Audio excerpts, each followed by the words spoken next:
There is an enemy that follows us everywhere. It knows our fears. It knows our weaknesses.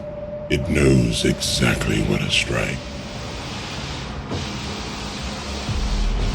We search for it in the world around us, in obstacles, in circumstances, in other people, but the truth is far more unsettling. The enemy has been with us all along. It is the voice that whispers, "You are not ready." The doubt that freezes us before we take our first step. The fear that convinces us to surrender before the battle has even begun.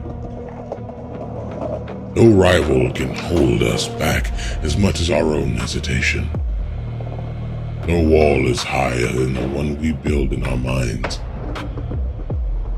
We are our own worst enemy. Yet the moment we confront that enemy, the moment we silence doubt and choose courage, we become unstoppable.